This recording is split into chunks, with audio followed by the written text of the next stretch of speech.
Good morning, everyone. First Son of God, Pastor Tim. I forget who I was. This is happy Valentine's Day. This is the 14th of February. I hope you're having a great day. I hope you're doing something nice for somebody today. I know that I love my wife. I love my kids. Well, let's talk about 10 ideas to help with simplicity. We ended with these. I mean, a dollar bill and a dime. So, why should I start like this again? Why should I say, here's a dime and here's a dollar bill? And these, if you go to another country, if you go to Africa or something like that, this actually turns into what we think is bigger money.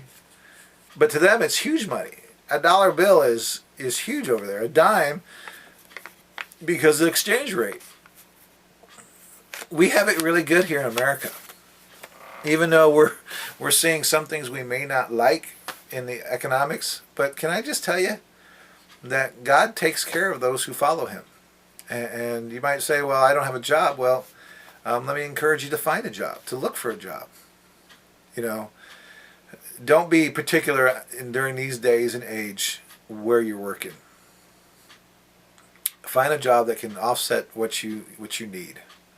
Really trust that, you know, that there's jobs out there. I've tried to help some people to find a job, and I tell them, well, you know, you can go work here, and they go, oh no, I'm not going to work there. I'm thinking, if you need a job, you're going to find a job. You might be thinking, well, you have a job, you're not worried about that. You know, there's been times in my life that I've had to take a second job to make ends meet, and did I enjoy it? It was fun for a time, but you get tired after a while. Sometimes you gotta do what you gotta do. Growing up, in my family, my dad worked two jobs. He worked at a factory at night, drove school bus during the day. My mom drove school bus. They realized that what they were going to have to do, whatever it takes to make it happen, and I appreciate that example that my parents gave to us, because they're willing to work and do what needs to happen. I mean, it's important. And then when I was in a house fire, that really put some stress on the family. So let me just encourage you, think about this. All right, 10 ideas to help you with your simplicity. First, buy things for their usefulness rather than their status quo. Don't buy it because everybody else has one.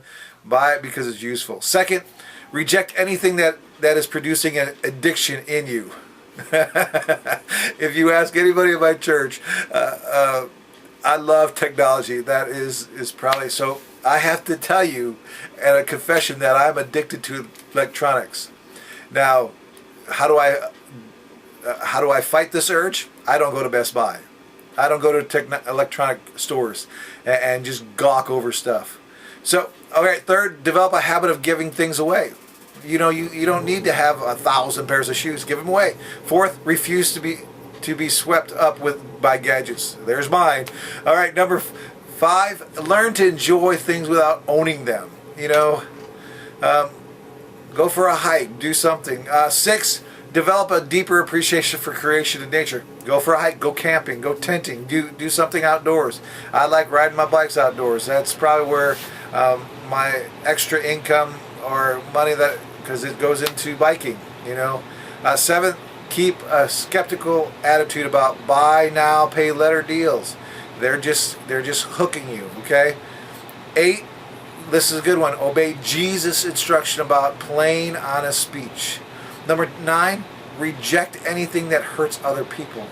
10, shun anything that distracts you from that or keeps you from seeking the kingdom of God. So I hope this really encouraged you this week.